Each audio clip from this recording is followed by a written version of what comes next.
Hello everyone, welcome to the Mid9M channel. I am delighted to have you with us today as we delve into a thrilling and intriguing tale. This tale started many years ago when our protagonist was in elementary school, having recurrent nightmares even before they could understand the very concept of aliens. The story takes a sudden twist as these weren't just simple childhood fears, there were peculiar patterns that were easily missed, only to be realized in adulthood.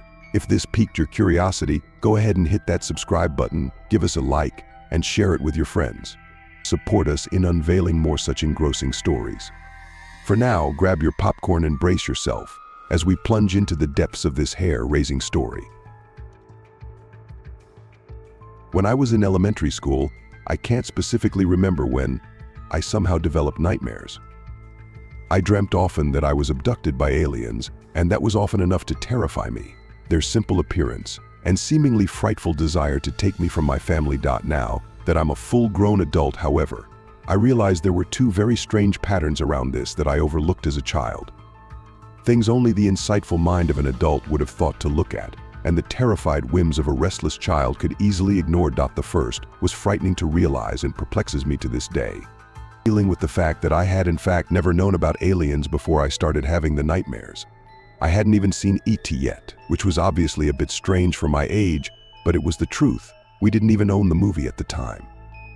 The thing that worries me even now, how could I have nightmares about an idea I shouldn't have known existed? The second thing I can remember about those early years is perhaps the more frightening of the two, and is in fact the reason I am here, telling this story today. My nightmares, as I mentioned, were reoccurring, but, as I'm sure you've guessed, I have reason to believe they were credited to real events. That dreadful night, that horrible and awful night, I want so desperately to forget. Before I go further into that night, I should probably briefly give you a background of myself. My name isn't necessary, and I don't think it matters what I looked like. My family was starting to find its feet. I had both my parents around and doing the best they could for two young children. I was probably 7 or 8, considering my sister was able to walk at the time and is about 5 years younger than me. I slept in the top bunk, she in the bottom, and I would often stay up late at night. Feeling so sly, my parents never caught me just staring out the curtained window, hypnotized by the glowing effect of streetlights through a thin white curtain. It was the perfect American dream, as I'd grow to realize, but at the time was just a happy kid. One night though, I had the most frightening dream. I simply was looking out the window of a building I vaguely recognized to be a variation of my school classroom. Now I know that dreams can work like that, using places from your memory to create something familiar. Yet even if it's an imperfect recreation, you have this feeling that makes you automatically recognize where you are.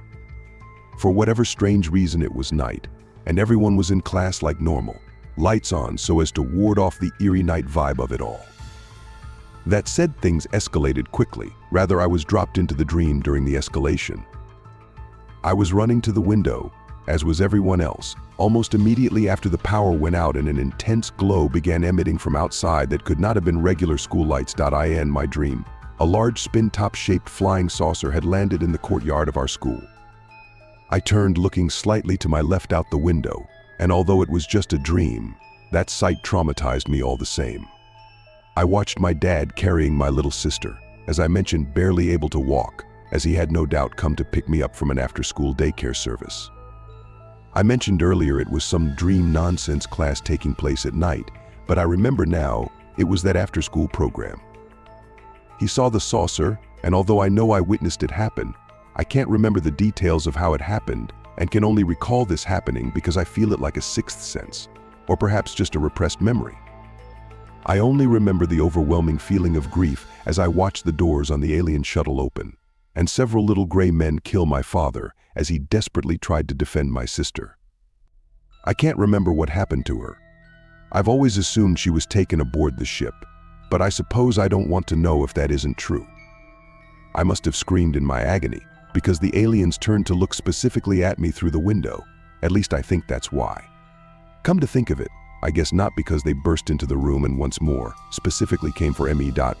I don't recall what happened. That's what I dreamed. That's what reoccurred in my nightmares every so often for about 5 years after. The first night I woke up crying, I didn't scream and didn't yell. I just cried as my mom came in, hearing my pitiful sobs to comfort me. I fought the nightmare for a few years, but one night it broke me again, sobbing in fear of something my body refused to let me remember. Then there was a night I cannot forget, that haunts me to this day. I was 13 and headed into high school soon, and I remember my family was packed up and moving the next morning. As a result, I was sleeping on the floor, and even though it was carpet, it was wholly uncomfortable to be on the ground, and I wasn't having an easy time getting to sleep. I've always been one to sleep on my side, maybe my back, but never my stomach, because it always felt like I was going to puke up my own intestines laying on it. Yet that night I woke up uncomfortable and in an odd fashion. I was in the anatomical position, laying on my stomach and my head facing to my left. The two things I noticed immediately wrong were I was not snuggling my favorite stuffed animal, Don't Judge, and that I was on my stomach. Uncomfortable, I tried adjusting by lifting and twisting my body in the direction my head was laying. As I lifted my head in anticipation of this action, however, I met a startling halt. Something extremely stubborn was above my head and pushed my head back down into my pillow, in what I might add was an unusually gentle but mechanically forceful fashion. I tried to scream, but nothing came out. Literally not a sound came from me. Hell, I can't even recall if I opened my mouth. It was like I was paralyzed. Then I noticed the carpet. I could feel the carpet there, but not actually with my body. More, it was like in my dream, my mind recognized that the carpet was there, like a sixth sense, like my mind was being told what I experienced rather than experiencing it myself. This same feeling applied to a light in the room. Although I'd had a lamp in the general direction of the light I felt, I knew it was packed away with the rest of the things in my room for when we moved the next day. With my face in the pillow and the strange sixth sense-like feeling, my thoughts suddenly rushed to the nightmare that I've mentioned was reoccurring up to that point. Before I could make any real connections, though, I suddenly was feeling relaxed and drifted to slumber in seconds, something extremely rare for me. The next morning I didn't remember the events, almost as they weren't important, so I'd let myself forget. I only suddenly remembered them a few weeks later, almost without warning. I of course realized I should have told my parents, however I felt the statute of limitations for that had long passed and felt it was too embarrassing to bring up anyways. Honestly, I was far too spooked to ever want to think about what may have really happened that night. Author's note: now looking back, I've drawn the dots, and although you may call me crazy, I know what was wrong that night and I don't care what you think. I'm putting this on the internet only because I know it really happened and I just want to forget. Every night I've left this unresolved, I have had to feel the trauma all over again. When this story is finished, I know I can begin to rest. I went to sleep in my room and woke up someplace else. Where for sure I cannot say, but I was not home.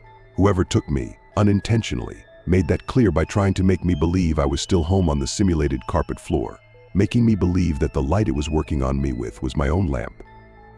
It was the same trick they'd used every time they'd come for me. They'd have me believe I had a nightmare. They'd have me believe I was staring at a pretty picture-perfect window. But my mind fought back that night and gave me the power to see through the haze that night, just like it fought to protect me from the horrors of witnessing the events in my nightmare. You see, they say when you're exposed to a horrific or traumatic experience, your mind will recede into a happy place, something familiar. Theoretically, I guess someone could abuse that happy place with the right technology, or even telepathic powers if you want to get supernatural, to convince someone an event never really happened. Usually our minds fight back to keep us from permanently falling into our happy place, to prevent us from becoming insane and even comatose. My mind fought back that night because it knew there was something out there abusing my happy place, triggering my place of safety, so I'd never know the truth. Although I know my memories of the true events those nights won't ever come back, I know the truth of every night I chose to forget. Thanks to that one night my mind chose to remember. And although my tale is over, I'd like to note I have never had an incident since then and can feel that it won't ever happen again, probably because of that night they lost control of me. I doubt I'm a special case though. I doubt I'm the first to report this or break this hold they have on us, the strongest to resist it or the best at it, or even more frightening to face, realistically.